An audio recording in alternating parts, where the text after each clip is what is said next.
Hola hermanos, muy buenos días. Contento de estar un domingo más compartiendo con cada uno de ustedes la palabra del Señor. El día de hoy, recuerde que no solo el día de hoy, sino que las clases anteriores, recuerde que estamos estudiando el libro de Filipenses.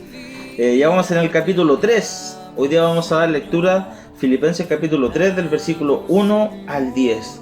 La clase de hoy lleva por título Renuncio. ¿Renuncio a qué? Ya lo vamos a ver, ya lo vamos a estudiar, ya vamos a analizar la palabra del Señor en esta mañana. Lo importante es que usted sea partícipe de la lectura en Filipenses capítulo 3, de los versículos 1 al 10. Le damos lectura en el nombre del Señor Jesús. Por lo demás, hermanos, gozaos en el Señor. A mí no me es molesto el escribiros las mismas cosas y para vosotros es seguro. Guardaos de los perros, guardado de los malos obreros, guardado de los mutiladores del cuerpo, porque nosotros somos la circuncisión, los que en su espíritu servimos a Dios y nos gloriamos en Cristo Jesús, no teniendo confianza en la carne, aunque yo tengo también de qué confiar en la carne. Si alguno piensa que tiene que confiar en la carne, yo más. Circuncidado al 8º día del linaje de Israel, de la tribu de Benjamín, hebreo de hebreos, en cuanto a la ley, fariseo, en cuanto a celo, perseguidor de la iglesia, en cuanto a la justicia que es la ley, irreprensible. Por cuántas cosas eran para mí ganancia, las he estimado como pérdida por amor de Cristo, y ciertamente aún estimo todas las cosas como pérdida por excelencia del conocimiento de Cristo Jesús, mi Señor, por amor del cual lo he perdido todo y lo tengo por basura para ganar a Cristo y ser hallado en Él, no teniendo mi propia justicia, que es por ley, sino la que es por fe de Cristo, y la justicia que es de Dios por la fe, al fin de conocerle y el poder de su resurrección y la participación de los padecimientos, llegando a ser semejante a Él en su muerte. Esta es la lectura que tenemos para el día de hoy. Tenemos algunas frases, algunas palabras que a lo mejor son un poco fuertes o a lo mejor un poco duras, pero lo vamos a ir explicando para que podamos entender el contexto. En primer lugar, en gran parte de los versículos que hemos leído hoy, Pablo hace referencia a él. Recuerde que Pablo aún en la cárcel estaba escribiéndole a la iglesia a los Filipos, y esta carta que él escribe hace mucha referencia a él, porque habla mucho sobre lo que nosotros somos como personas, lo que somos de carne y hueso todos nosotros, y cada uno de nosotros tiene distintas cosas en qué gloriarse para que lo entendamos, en qué creernos o sentirnos importantes o ganadores o exitosos en la vida. Alguno de nosotros puede decir, yo cuando chico era muy pobre, tuve que andar a pies pelados, descalzo, tuve mi ropa con hoyos, que a lo mejor hoy día es moda, pero antes era pobreza. No sé, mi ropa me quedaba chica, tenía que usar lo que le sobraba al primo del primo del primo de la persona que lo tenía. Es decir, muchas carencias tuve que pasar, y el día de hoy estoy bendecido, tengo una linda familia, tengo una linda casa, porque salió adelante, porque he trabajado mucho para eso, y es válido, es verdad. Pero cuando eso es lo que llena nuestra vida y eso es lo que llena nuestro ser, es porque realmente no hemos conocido en su esplendor el amor y la misericordia del Señor. ¿Y por qué digo esto? Porque comienza diciendo el versículo, dice: por lo demás, hermanos, gozaos en el Señor. Es decir, era una frase común de Pablo: gozaos en el Señor, porque en el Señor somos alegres, en el Señor somos felices. Lejos del Señor podemos lograr muchas cosas, pero esa alegría, esa felicidad como que escasean demasiado. Y dice: a mí no me molesto escribiros las mismas cosas, y a vosotros, y para vosotros es seguro. Guardaos de los perros, dice en primer lugar. ¿Qué significa guardar a los perros? Para el judaísmo de ese tiempo, los perros eran animales inmundos, no es lo mismo que hoy día. Los perros eran quienes comían carnes descompuestas, sangre o una infinidad de cosas que a lo mejor hoy día podríamos catalogarlo como un animal carroñero. Esos eran los perros de ese entonces. Y eran animales que no eran dignos a lo mejor de ser parte de una familia como lo es hoy. Nosotros amamos tanto a los perritos el día de hoy, pero era diferente en ese contexto. Era otra historia, otro cuento. Entonces por eso se refería a guardado de los perros. Pero los perros referenciaban a ciertas personas. Y eran ese tipo de personas que siempre quieren hacer daño, que siempre quieren hacer mal, que son sucias a lo mejor por dentro, que son personas que tienen maldad en su corazón. Y con eso se refiere a guardado de los perros. Pero también dice algo importante. También dice guardado de los malos obreros. Los malos obreros en el judaísmo en ese tiempo tienen relación con la gente que se supone que es de Dios, pero que realmente no lo son. Con la gente que tiene a Dios en su corazón, pero realmente no lo tiene, son los que aparentan ser algo, como los lobos rapaces, por ejemplo, que aparentan ser buenos, ser bonitos, ser cariñosos, ser amables, pero apenas tienen la posibilidad, atacan y hacen daño. Eso se refiere a los malos obreros, los que se supone que son de Dios, pero realmente no lo son. Guardado de los mutiladores del cuerpo. Sigue con lo mismo, con las personas que tienen maldad en su corazón, con los que hacen mal y que hacen daño a cada uno de nosotros. Y ahí comienza a hacer una serie de referencias con relación si tenemos que tener confianza en nosotros mismos. Yo soy el primero en gloriarme de la carne.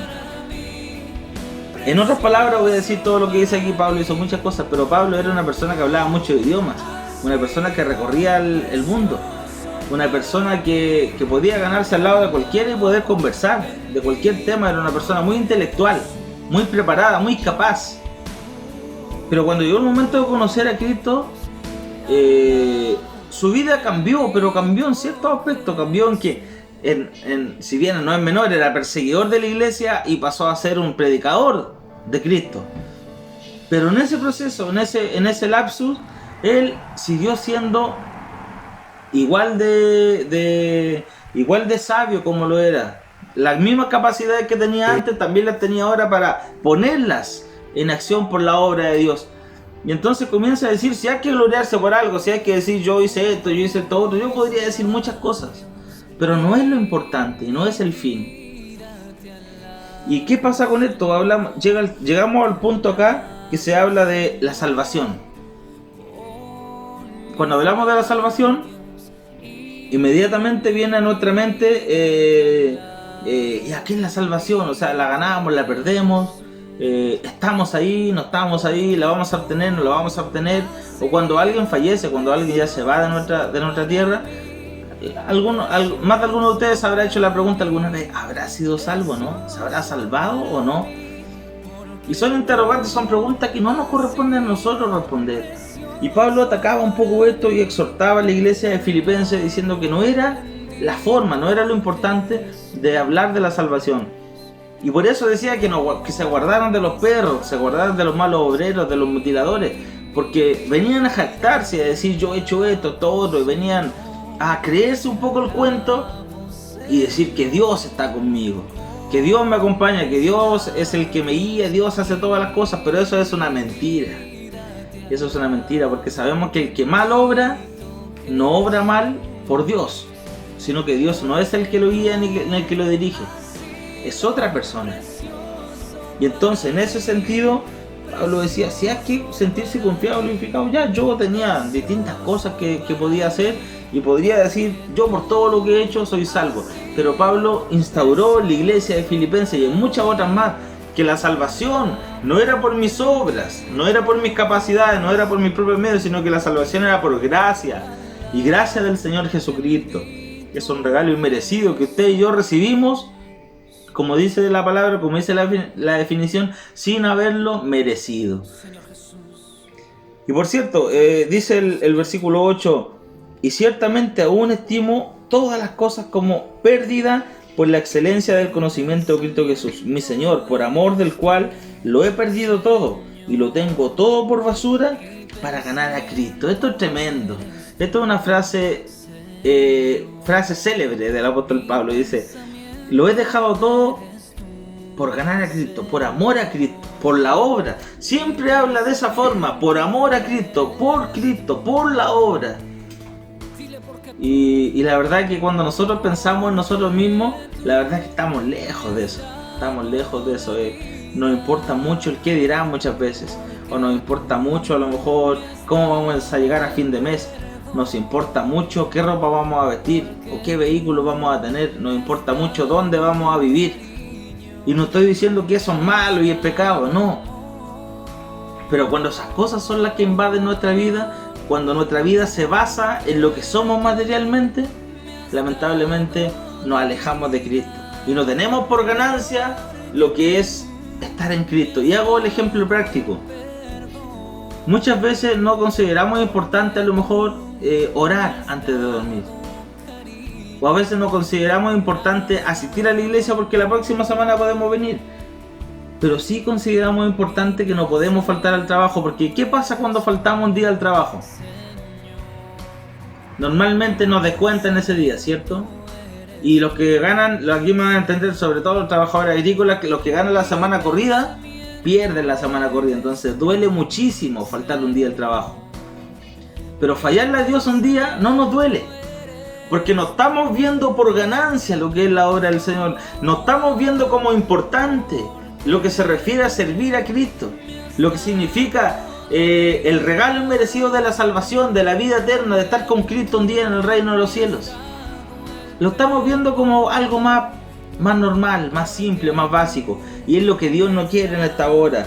Y ser hallado en Él, dice el apóstol, no teniendo mi propia justicia, que es por la ley, la que es por fe de Cristo. Justicia es que Dios por la fe. La justicia que es de Dios por la fe, a fin de conocerle y el poder de su resurrección y la participación de sus padecimientos, llegando a ser semejante a Él en su muerte.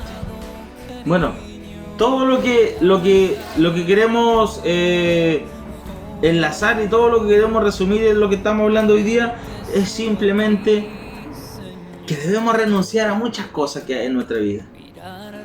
Ya no es tiempo de querer acapararlo todo, menos el Señor. Pero yo quiero dejar algo bien en claro ahora.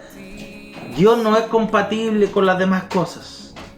No es que yo sigo a Dios y yo sigo pecando. No es que yo sigo a Dios y sigo equivocándome. No es que yo sigo a Dios y sigo mintiendo. No es que yo quiero seguir a Dios, pero sigo siendo para los dos lados. Es que a lo mejor un traguito de vez en cuando, una fiesta, no le hace mal a nadie. Dios no es compatible con todas esas cosas. ¿Somos del Señor o no somos del Señor? Es necesario por Cristo padecer ciertas cosas y renunciar a otras también. Es muy necesario. Y es muy necesario en el tiempo que estamos viviendo el día de hoy. Así que yo les animo, mis queridos hermanos, que seamos fuertes, que seamos valientes y que sepamos que con Dios vamos a estar bien, que Él nos va a dar salvación, vida eterna, y que tengamos por ganancia lo que es perder muchas cosas tan simples como antes, que se ven como cosas antiguas, se ven como del evangelio antiguo, pero el evangelio no es antiguo ni moderno. El evangelio es uno solo, como lo he dicho siempre. Antes era no sé, por ejemplo, no se llamaba hora extra quizás antes, pero se decía: hay que trabajar un rato más, que yo no puedo, que tengo que ir a la iglesia. Hoy día transamos eso, y si hay que hacer hora extra, hacemos hora extra. ¿Por qué? Porque hay que quedar bien con el jefe, porque vamos a ganar más platita y hacer distintas cosas. Pero ¿qué pasa con el Señor? No podemos vivir toda una vida diciendo que Dios entiende, es que Dios es prudente, es que Dios sabe las cosas, es que Dios conoce la situación. Si nosotros ponemos a Dios en primer lugar, todas las cosas van a ser añadidas, como dice su palabra. Si nosotros ponemos a Dios, a la obra de Cristo en primer lugar, todo lo demás va a resultar muy bien. Pero cuando ponemos todas las cosas por sobre Dios, vamos a ver que vamos a tener hartos problemas y dificultades. ¿Ya? Así que Dios les bendiga, Dios les guarde. Un abrazo a cada uno de ustedes y sigamos adelante siendo la iglesia de Cristo. Dios les bendiga. Me has dado cariño, me has dado amor.